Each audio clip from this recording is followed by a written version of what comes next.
আসসালামু আলাইকুম। আজকে আমি আমার খুবই পছন্দের একটি রেসিপি আপনাদের সাথে শেয়ার করব। সেটি হচ্ছে জালি কুমড়োর রেসিপি চিংড়ি মাছ দিয়ে। এই রেসিপিটা আমার খুবই পছন্দের, তাই আপনাদের সাথে শেয়ার করছি। তো আজকে প্রথমে আমি জালি কুমড়োটাকে কেটে ধুয়ে নিয়েছি। এরপরে একটি ফ্রাই প্যানে তেল গরম করে এর মধ্যে আমি কিছুটা পেঁয়াজ কুচি দিয়ে দিয়েছি। তো পেঁয়াজ কুচিটাকে আমি একটু ভেজে নিব। পেঁয়াজ কুচিটা সামান্য ভাজা হয়ে আসলে আমি এর মধ্যে কিছুটা চিংড়ি মাছ অ্যাড করে দিব। তো আমি এখানে ছোট চিংড়িটা ইউজ করেছি, আপনারা চাইলে যে কোনো সাইজের চিংড়ি ইউজ করতে পারেন। এখানে আমি ছোটো চিংড়িগুলোকে ভালোভাবে পেঁয়াজের সাথে একটু আগে ভেজে নিয়েছি। আপনারা চাইলে আলাদা করে ভেজেও এর মধ্যে অ্যাড করতে পারেন। তো আমি তেলের মধ্যে কিছুটা ভেজে এর মধ্যে আমি কিছুটা পানি দিয়ে দিব। পানি দিয়ে কিছুটা হলুদ, কিছুটা মরিচ আর কিছুটা ধনিয়ার গুঁড়ো দিয়ে মশলাটাকে ভালোভাবে কষিয়ে নেব।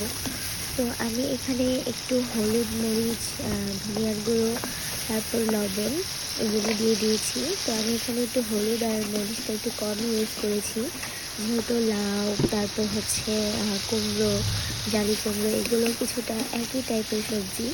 তো এগুলোর মধ্যে কিছুটা হালকা মশলা দিলেই বেশি ভালো লাগে খেতে।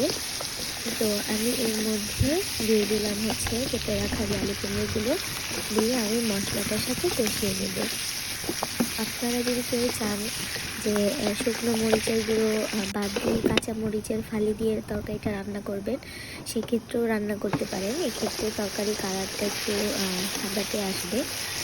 তো যার যার পছন্দ অনুযায়ী রান্না করতে পারেন, সেটাতে কোনো সমস্যা নেই। তো এর মধ্যে আমি মশলাগুলোর সাথে এগুলোকে বারবার একটু কষিয়ে নিচ্ছিলাম আর ঢাকনা দিয়ে ঢেকে দিচ্ছিলাম, যাতে করে কিছুটা সেদ্ধ হয়ে আসতে পারে। তো এই পর্যায়ে আমার কুমড়োটা বেশ সেদ্ধ হয়েই আসছে। তো যেহেতু কুমড়োটা খুবই কচি ছিল, তাই বেশি কষানোর প্রয়োজন পড়েনি। তো এই পর্যায়ে কষানো হয়ে গেলে আমি এর মধ্যে পানি অ্যাড করে দিয়েছি। পানিটা আমি কিছুটা কমই অ্যাড করেছি, যাতে করে এটা ওভারকুক না হয়ে যায়। তো এই তো আমি নামানোর আগে কয়েকটা কাঁচামরিচ ফালি করে দিয়ে দিয়েছি, দেখতেও সুন্দর লাগে, প্লাস স্মেলটাও খুবই ভালো আসে।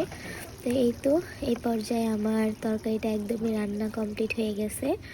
তো আপনারা দেখতে পাচ্ছেন তরকারি কালারটা খুবই সুন্দর এসেছিল।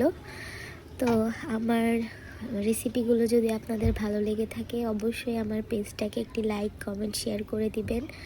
আর আমার ইউটিউব চ্যানেলটাও সবাই সাবস্ক্রাইব করে দিবেন। সবাই ভালো থাকবেন আর আমার পাশে থাকবেন, আমার রেসিপিগুলো দেখবেন। আসসালামু আলাইকুম।